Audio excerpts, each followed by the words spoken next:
परिवारों को भी ये विश्वास दिलाता हूं कि पूरा देश उनके साथ है, पूरा देश उन्हें नमन करता है।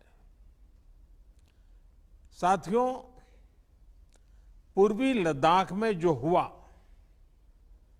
उसको लेकर आपने रक्षा मंत्री जी और विदेश मंत्री जी को सुना भी और प्रेजेंटेशन को भी देखा। न वहां कोई हमारी सीमा में घुस आया है, न ही कोई घुसा हुआ है, न ही हमारी कोई पोस्ट किसी दूसरे के कब्जे में है। लद्दाख में हमारे 20 जाबाज शहीद हुए, लेकिन जिन्होंने भारत माता की तरफ आंख उठाकर देखा था, उन्हें वो सबक सिखा कर गए हैं। उनका ये शौर्य, ये बलिदान हमेशा हर भारतीय के मन में अमिट रहेगा। साथियों, निश्चित तौर पर चीन द्वारा एलएसी पर जो किया गया है, उससे पूरा देश आहत है, आक्रोशित है। ये भावना हमारी इस चर्चा के दौरान भी आप सबके माध्यम से बार बार प्रकट हुई है। मैं आपको भी आश्वस्त कर रहा हूं कि हमारी सेना देश की रक्षा के लिए कोई कसर नहीं छोड़ रही है। डिप्लॉयमेंट हो, एक्शन हो, काउंटर एक्शन हो, जल थल नभ में हमारी सेनाओं को देश की रक्षा के लिए जो करना है वो कर रही है।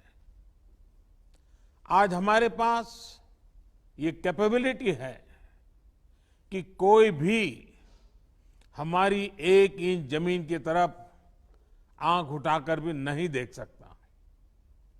आज भारत की सेनाएं हर सेक्टर में एक साथ मूव करने में पूरी तरह सक्षम है। ऐसे में हमने जहां एक तरफ सेना को अपने स्तर पर उचित कदम उठाने की छूट दी है, वहीं दूसरी तरफ डिप्लोमेटिक माध्यमों से भी चीन को अपनी बात दो टूक स्पष्ट कर दी है।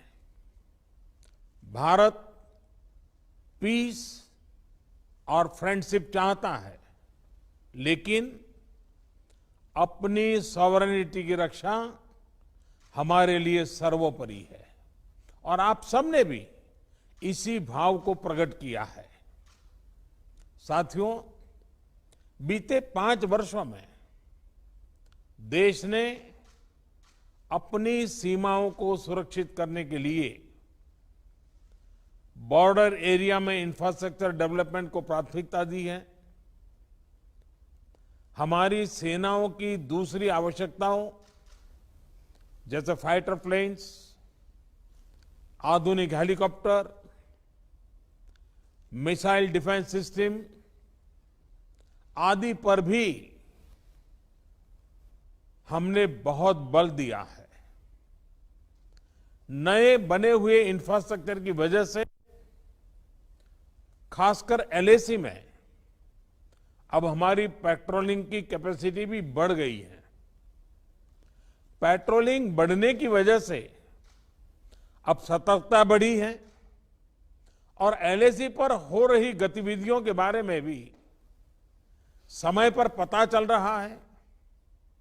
जिन क्षेत्रों पर पहले बहुत नजर नहीं रहती थी, अब वहां भी हमारे जवान अच्छी तरह से मॉनिटर कर पा रहे हैं। रिस्पॉन्ड भी कर पा रहे हैं। अब तक जिनको कोई पूछता नहीं था, कोई रोकता टोकता नहीं था, अब हमारे जवान डगर डगर पर उन्हें रोकते हैं, उन्हें टोकते हैं। बेहतर हो रहे इंफ्रास्ट्रक्चर से एक मदद ये भी मिली है कि हमारे जवान जो उस कठिन परिस्थिति में वहां तैनात रहते हैं, उन्हें साजो सामान पहुंचाने में आसानी हुई है। साथियों, राष्ट्रहित, देशवासियों का हित हमेशा हम सभी की सर्वोच्च प्राथमिकता रही है। चाहे ट्रेड हो, कनेक्टिविटी हो, काउंटर टेररिज्म हो, भारत ने कभी किसी बाहरी दबाव को स्वीकार नहीं किया है। राष्ट्रीय सुरक्षा के लिए जो भी जरूरी कार्य है, जो भी जरूरी इंफ्रास्ट्रक्चर का निर्माण है, उसे इसी तरह तेज गति से आगे भी किया जाता रहेगा।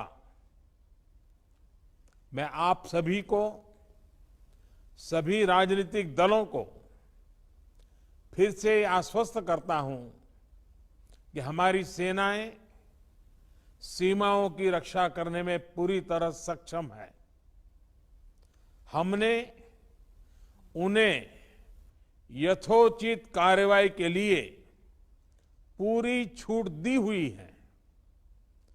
आप सभी ने इस बैठक के लिए अपना समय दिया, अपने मूल्यवान सुझाव दिए।